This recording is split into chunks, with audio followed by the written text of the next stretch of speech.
എൻ്റെ അപ്പൂപ്പന്മാരുടെ കാലം തൊട്ട് ഇവിടുത്തെ 55 വീട്ടിലും വളരെ ബുദ്ധിമുട്ടാണ്. എന്ന് വെച്ചാൽ ആൾക്കാർക്ക് കിടന്ന് താമസിക്കും. ഇതൊരു 6-7 വർഷത്തിന് മുമ്പ് തുടങ്ങിയ പ്രശ്നം. പൊതുജനം ചിന്തിച്ച് പെരുമാറിയിരുന്നെങ്കിൽ ഇങ്ങനത്തെ ഒരു അവസ്ഥ നമുക്ക് വരത്തില്ലേ. 22 വർഷം കൊണ്ട് താമസിക്കുന്നത്, 23ാമത്തെ വർഷമാണ് ഈ വീട്.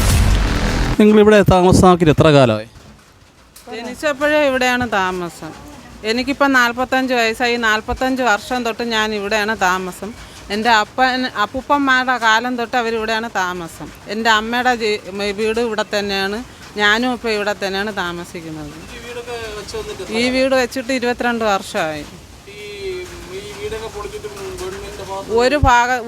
ഇത് എത്ര ഈ ഗവൺമെൻറ് വന്നിട്ട് ഇതുവരേക്കും ഒരു ഇതും ഉണ്ടായിട്ടില്ല. ഞങ്ങൾക്ക് പട്ടയം തന്നിട്ടില്ല, പ്രമാണം തന്നിട്ടില്ല.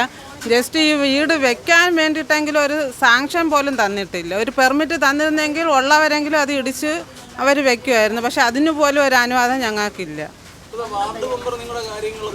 ആരും വരുന്നില്ല, ഒരു കാര്യം നോക്കാൻ വരുന്നില്ല, ഒരു ഇതും ഇല്ല. ഒരുപാട് അപേക്ഷയും കാര്യം. എനിക്ക് പറയാനുള്ള എന്താണെന്ന് വെച്ചാൽ നമ്മളെ വീട് ഈ അവസ്ഥയിലൊക്കെ കിടന്നിട്ട് ഒരുപാട് വിഷമത്തിലും സങ്കടത്തിലുമാണ് മുന്നോട്ട് പോണത്. എന്നിട്ട് പോലും ഒരു കൗൺസിലർ പോലും വന്ന് എന്തെന്ന് ചോദിച്ചിട്ടില്ല. അവർ വോട്ട് സമയത്തിന് വരും, നിങ്ങൾക്ക് ആന തരാം, കുതിര തരാം, മറ്റേത് വാങ്ങിച്ചു തരാം, മറിച്ചത് വാങ്ങിച്ചു തരാമെന്ന് പറയണമല്ലാതെ ഒരു ഇത് നടപടി ഇന്നുവരെ ഈ വീട്ടിൻ്റെ ഈ അവസ്ഥ ഇങ്ങനെ ആയിട്ട് പോലും ഒരു കൗൺസിലർ വന്ന് തിരിഞ്ഞ് നോക്കിയിട്ടില്ല. അതാണ് ഇപ്പോഴും ഏറ്റവും ഒരു വലിയ ഇത്. അവരെ കാല് പൊട്ടി ആശുപത്രിയിലൊക്കെ കൊണ്ടുവന്നിട്ട് പോലും ഒരു കൗൺസിലർ വന്ന് എന്തെന്ന് ചോദിച്ചില്ല. അതൊക്കെയാണ് ഞങ്ങൾക്ക് ഒരുപാട് ബുദ്ധിമുട്ടായിരിക്കുന്നത്. അപ്പം ഈ മഴയത്തൊക്കെ ഇവിടെ മഴയത്ത് വെള്ളം കയറി, രണ്ടാമത് വീട് ചോർന്ന് പിള്ളേർക്കുള്ള ബുക്കും അതും ഇതൊക്കെ നനഞ്ഞ് ഇപ്പം മിക്ക വീട്ടിലും ടാർപ്പകൾ വാങ്ങിച്ച് വിരിച്ചാണ് കിടക്കുന്നത്. രാത്രി മക്കളായിട്ട് കിടക്കാൻ പറ്റണില്ല. അല്ലാതെ ഇത് ഏത് നിമിഷം വേണമെങ്കിലും നിലം പൊത്താം. ആ അവസ്ഥയിലാണ്. പേടിച്ചാണ് ഇതിൻ്റെ അകത്ത് കിടക്കുന്നത്. ഈ ദുരിതത്തിൽ നിന്ന് സർക്കാർ വിചാരിച്ചാൽ ഞങ്ങൾക്ക് ഒരു സഹായം ചെയ്യാൻ പറ്റും. പക്ഷേ സർക്കാർ വിചാരിക്കത്തില്ല. സർക്കാർ വിചാരിക്കണം ഞങ്ങളെ ഇവിടെ നിന്ന് രക്ഷപ്പെടുത്തണമെന്ന്. ആദിവാസികൾക്ക് പോലും നല്ല രീതിയിൽ കയറി കിടക്കാൻ ഒരു വീടുണ്ട്. പക്ഷേ ഞങ്ങളെ പോലുള്ളവർക്ക് ഇവിടെ ഇത്രയും വേളി ടൂറിസ്റ്റ് വില്ലേജ് അടുത്താണ്. ആ ടൂറിസ്റ്റ് വില്ലേജിൻ്റെ അടുത്താണ് ഈ ദയനീയ അവസ്ഥ. ഇത്ര 55 വീട് ടൂറിസ്റ്റ് വില്ലേജിന് വേണ്ടിയിട്ടാണ് ഈ വീടുകൾ അത്ര ഇങ്ങോട്ട് മാറിയത്. വർഷം തോറും കടലാക്രമണം കൊണ്ട് വീടുകൾ ഇങ്ങോട്ട് മാറി.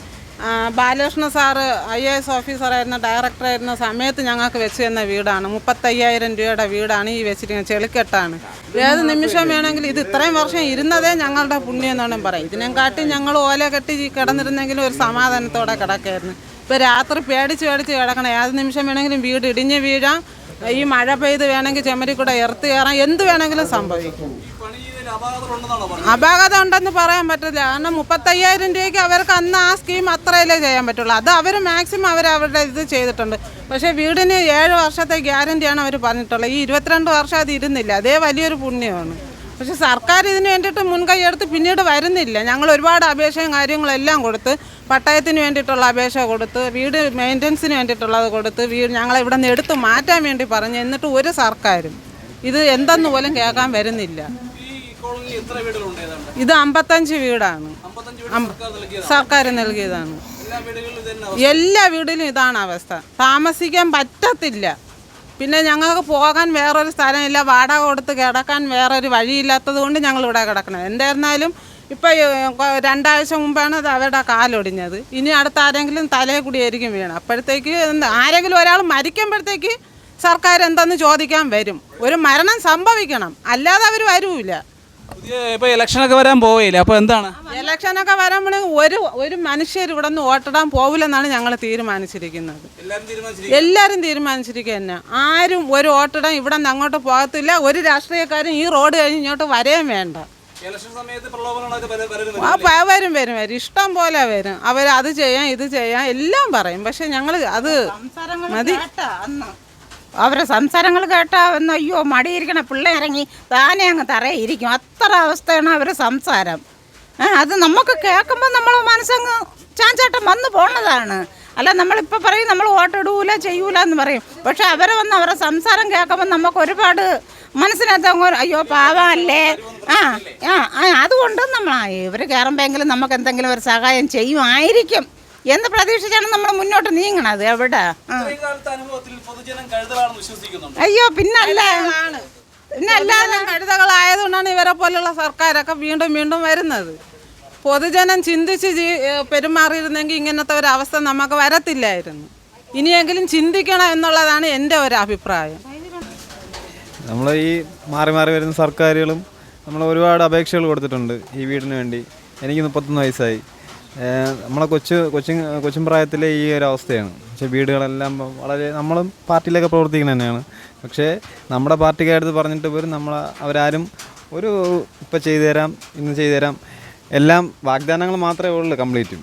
നമുക്കും വളരെ ദയനീയം എന്ന് വെച്ചാൽ നമ്മളും പിന്നെയും ഇവരെ മുഖത്താണ് നോക്കേണ്ടത്. നമ്മൾ കൂടി വന്നതെന്നാണ് ഇവരടുത്ത് പറയണത്. ഇപ്പോൾ നമുക്ക് എല്ലാ മെയിൻ്റെനൻസിന് ലോൺ മേടിച്ച് തരാം, അല്ലെങ്കിൽ വീട് പുതിയതായിട്ട് നമ്മൾ നിർമ്മിച്ച് തരാം, പുതിയ ഭവന പദ്ധതിയിലോട്ട് നമ്മൾ കടത്തി തരാം എന്നൊക്കെ നമ്മൾ കൂടി ആ പാർട്ടിക്കാരുടെ നിന്നിട്ടാണ് നമ്മൾ പറയുന്നത്. പക്ഷേ നമുക്കിപ്പോൾ നാണക്കേടാണെന്ന് വെച്ച് കഴിഞ്ഞ് കഴിഞ്ഞാൽ ഒരു കാര്യം പോലും നടക്കുന്നില്ല. ഇപ്പോൾ കഴിഞ്ഞ കോൺഗ്രസിൻ്റെ ഭരണം വന്നായിരുന്നാലും ഇപ്പോൾ കമ്മ്യൂണിസ്റ്റിൻ്റെ 2ാം വർഷം കഴിഞ്ഞ വർഷം ഒരുപാട് കാര്യങ്ങൾ പറഞ്ഞിട്ടുണ്ടായിരുന്നു. ഇപ്പോൾ വീട് ശരിയാക്കി തരാം, നമുക്ക് മെയിൻ്റെനൻസിനെങ്കിലും തരാം, അല്ലെങ്കിൽ പുതിയ വീടിന് ഇപ്പോൾ ഒരുപാട് കാര്യങ്ങൾ പറഞ്ഞിട്ടുണ്ടായിരുന്നു. പക്ഷേ ഒരു കാര്യങ്ങളും നടക്കുന്നില്ല. എന്ന് വെച്ച് കഴിഞ്ഞാൽ ഇവിടുത്തെ 55 വീട്ടിലും വളരെ ബുദ്ധിമുട്ടാണ്. എന്ന് വെച്ച് കഴിഞ്ഞാൽ ആൾക്കാർക്ക് കിടന്ന് താമസിക്കും. ഇതൊരു 6-7 വർഷത്തിന് മുമ്പേ തുടങ്ങിയ പ്രശ്നമാണിത്. അവരൊക്കെ കയ്യിലുള്ള കാശുകൾ കൊണ്ട് കുറേശ്ശെ മെയിൻറ്റെയിൻ ചെയ്ത് അത്യാവശ്യം നല്ല രീതിയിൽ അത്യാവശ്യം കയറി കിടക്കാനുള്ള രീതിയിലൊക്കെ അവർ മെയിൻറ്റെയിൻ ചെയ്ത് വെച്ചിട്ടുണ്ട്. പക്ഷേ ഇനി അത് ഓവറാണ്. എന്ന് വെച്ച് കഴിഞ്ഞാൽ ഈ മഴയും കാര്യങ്ങളൊക്കെ വന്നു കഴിഞ്ഞാൽ ഓരോ വീടുകൾ ഇടിഞ്ഞ് നിലം പൊത്താറായി, ഇടിഞ്ഞ് വീണുകൊണ്ടിരിക്കുകയാണ്. നിലം പൊത്തണമെന്ന് പറയണ്ടല്ലോ, ഇടിഞ്ഞ് വീണു. ഇപ്പം ഈ കാണുന്ന ടെറസ് തന്നെ ഈ സെൻസൈഡ് ഒരു 2 മാസം മുമ്പേ ഇടിഞ്ഞ് പോയതാണ്.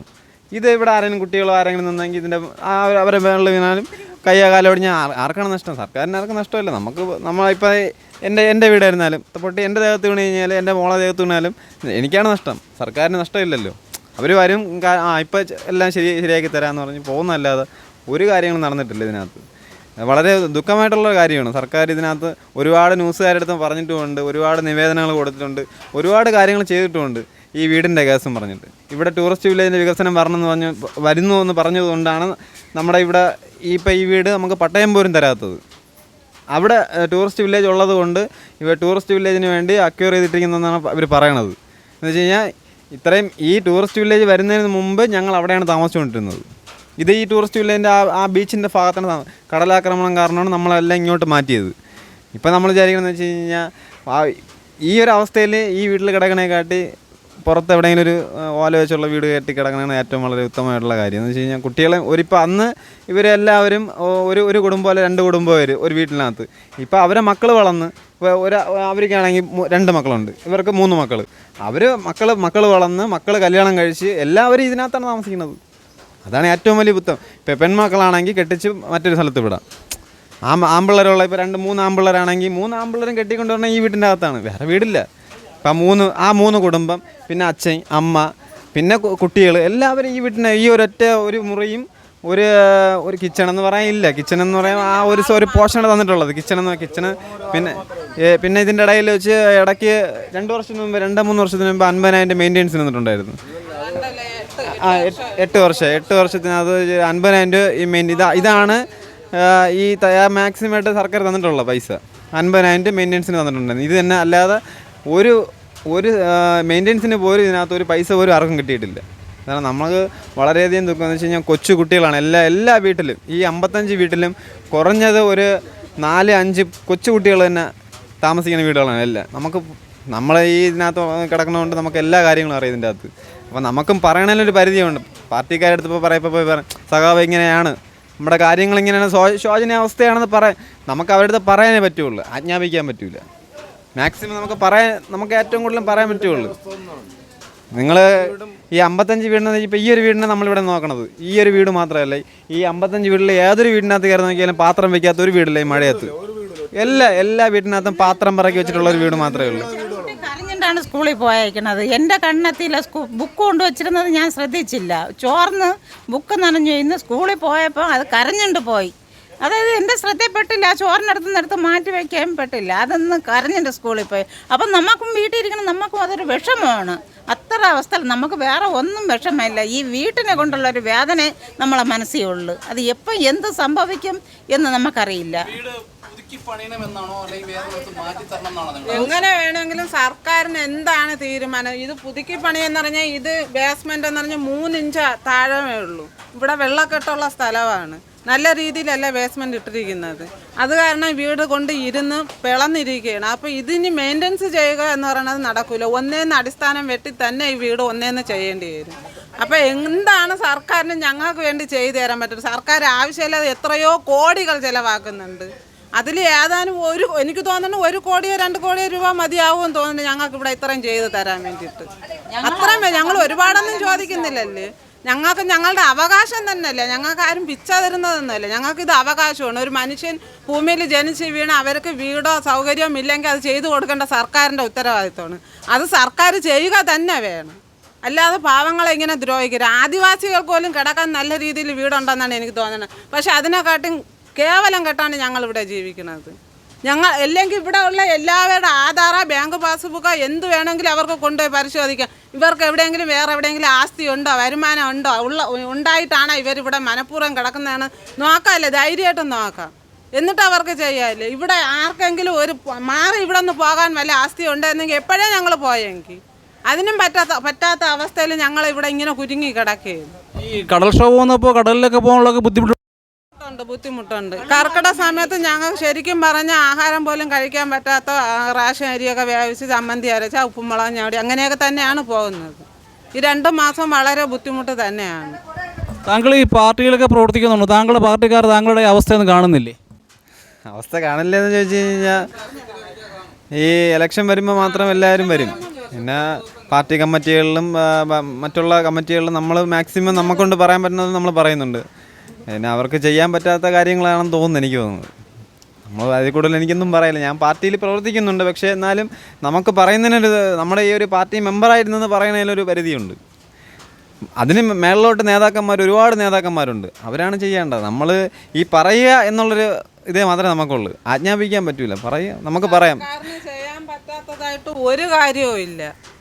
പാവങ്ങളുടെ ഭവനം നിലനിർത്തിക്കിട്ട് വേണം ബാക്കിയുള്ള ഇത് പണി ചെയ്യാൻ വേണ്ടിയിട്ട് അല്ലേ. അത് ആദ്യം പാവങ്ങൾക്ക് കിടക്കാനുള്ള ഭവനം റെഡിയാക്കി കൊടുക്കുക, എന്നിട്ട് ബാക്കി വികസനം ഉണ്ടാക്കുക. ഓരോ വീടും ശരിയായി വരുമ്പോഴാണ് നാടിന് വികസനം ഉണ്ടാകുന്നത്.